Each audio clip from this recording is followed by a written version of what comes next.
Yo, what is up, guys? Today we are going to be talking about Bellator 249, Cyborg versus Blencowe. This card has 12 MMA bouts, including Chris Cyborg versus Arlene Blencowe, Patricky Pitbull versus Jaleel Willis, Ricky Bandejas versus Leandro Higo, Saad Awad versus Mandel Nalao, and Albert Gonzalez and Castriel Xama, Curtis Melender versus Joe Schilling, Sean Teed versus Steve Amari, Christian Edwards versus Hamza Salim, Kyle Krushmer versus Cameron Lokinov, Damon Blackshear versus Mike Kimball, Joseph Creer versus Andrew Capel, and in our first fight of the night, we have Aviv Ghazali versus Logan Neal. This fight is going to be very good. I can't wait for the main event. I just think Chris Cyborg's way too good. She's way too good. Even on Tapology, even though she lost to Nunes, she is still ranked the number one featherweight women's fighter in the world. Arlene Blencowe is 7th ranked featherweight in the world, but she has no chance against Chris Cyborg. 2 losses to Amanda Nunes and then some random other person at the beginning of her career. Arlene Blencowe, 13-7, not a good record. She is 37 years old, which is actually older than Chris Cyborg. Chris Cyborg is just too powerful. She's going to get the knockout on the first or second round. She's just way too powerful. So that's my prediction for that fight. I think Chris Cyborg is going to get the win by KO in the first or second round. And the second fight we have is Patricky Pitbull versus Jaleel Willis. Patricky Pitbull is currently 24.5 years old. Jaleel Willis is 28.5 years old.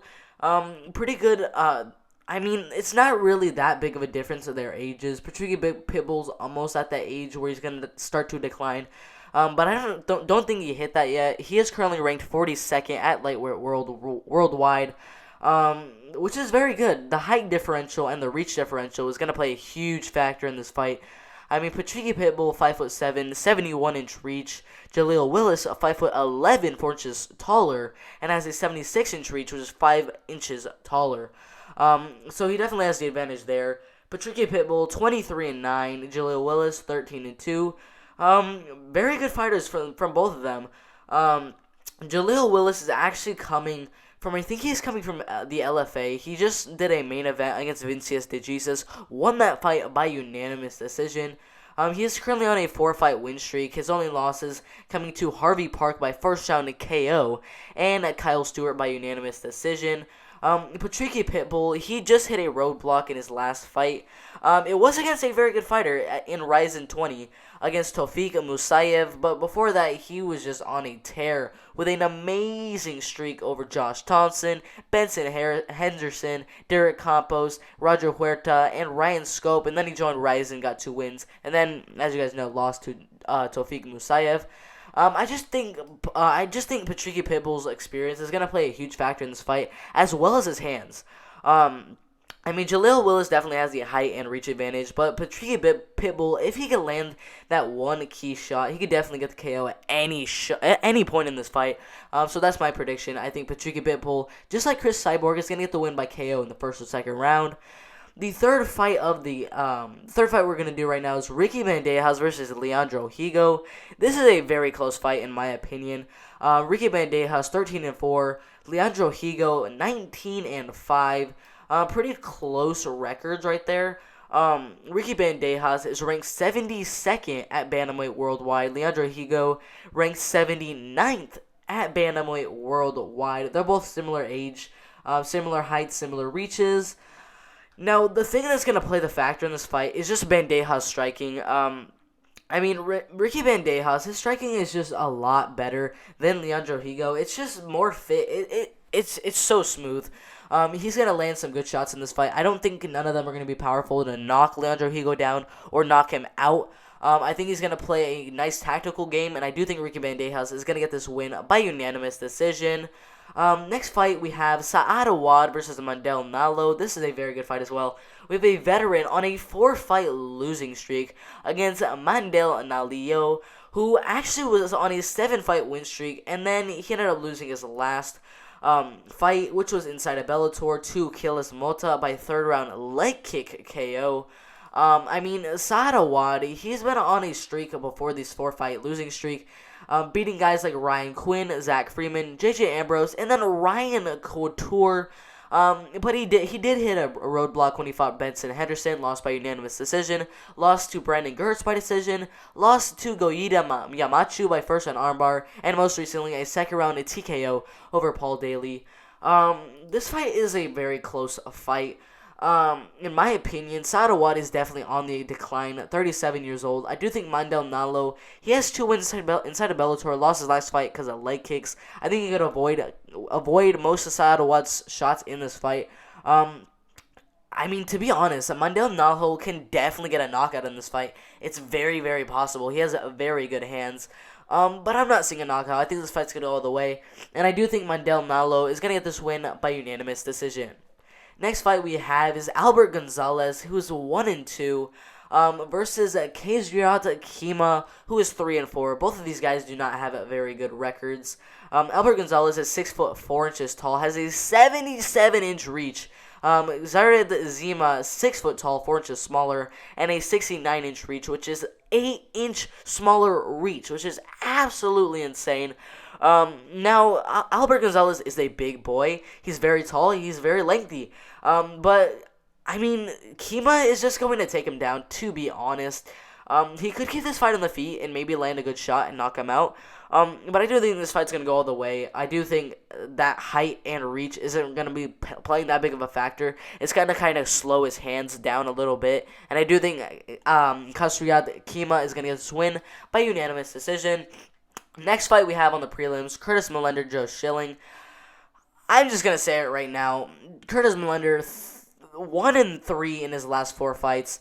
Joe Schilling, 4-6 in his last 10. Not very good for both of them. Joe Schilling, 36, almost 37 years old. Curtis Millender is 32, almost 33 years old. Millender's going to dominate this fight, get the win by unanimous decision. It's as simple as that. Sean Teed versus Steve Maury. Sean Teed and Steve Maury, they're pretty equal, I have to say. Steve Maury is undefeated at 7-0. Sean Teed is 6-2-1. Their ages are very similar. The height differential is pretty cool. I mean, they're very tall guys at heavyweight. Sean Teed is 6'5". Steve Maury, 6'8", which is absolutely insane. Pretty similar reaches. But the thing that's going to play the factor in this fight is the fact that Maury has amazing submission skills. He's going to take this fight to the ground and look to get a submission, and I do think he's going to get one in the first or second round. So that's my prediction. Steve Maury by submission in the first or second round.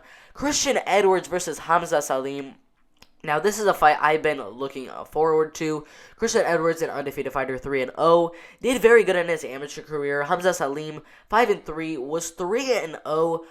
For a while there, then lost his most recent fight. Christian Edwards is 6'5", Hamza Salim 6'1". Christian Edwards 78.5-inch reach, Hamza Salim 72.5-inch reach. Big advantages there for Christian Edwards, and to be honest, Christian Edwards is going to use all of that to win this fight by unanimous decision. Alright, next fight after that, Kyle Gruchmer versus Cameron Lokchivov. I'm just going to say it, alright. Kruchmer is going to win this fight by unanimous decision. He's just too good on the feet. He's too good even on the ground. He has very good submissions as well. He can dominate on the ground, dominate on the feet. He's going to get the win by unanimous decision. Damon Blackshear and Mike Kimball. This is another one of them where it's sort of equal on paper, but when you look into it a little bit, Blackshear's submission skills are just really, really, really good. He's gonna use those submission skills to dominate this fight on the ground. I don't think he'll get a submission. It's very possible he will, but I do think he's gonna win this fight by unanimous decision as well. Joseph Creer versus Andrew Capel. This one's a pretty good one. These two are both veterans. Joseph Creer, 38, almost 39 years old. Andrew Capel, 35 years old. These both guys are veterans. Andrew Capel had a 5 or 6 fight win streak before losing his most recent fight. Joseph Creer's coming back after his first loss with a nice win, I think about 9 months ago. Now, Andrew Capel did fight only 1 month ago, and that's where he lost that fight by submission, arm triangle choke to John Salter. But John Salter is an absolute beast. Capel lost to a very good fighter. And I do think he's going to come back with this win over a 38, almost 39-year-old Joseph Creer. I do think he's going to get this win by KO in the first or second round. Alright, now our last fight of the night, Aviv Gonzalez versus Logan Neal. Logan Neal 1-0, had a very good amateur career. Aviv Gonzalez 4-0, had a very good amateur career as well. Actually, no, he did not have an amateur career. I'm sorry. These guys' heights are exactly the same. Their reaches are pretty similar as well. But Gonzalez's submission skills, come on. You can never count out this guy's submission skills. He's going to win this fight by submission in the first round. Alright, so those are my predictions for this card. I hope you use these predictions and bet it on your friends. And because I'm very sure on all these predictions here, I'm very sure on all of them. Even the top two, I'm very, very sure. And Chris Cyborg, come on. It's Chris Cyborg. She's going to win this fight. Patricky Pitbull, come on. Come on, he's going to win this fight.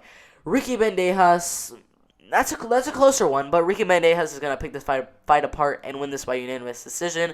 Very good card on our hands. Thank you guys for watching, but I am out of here.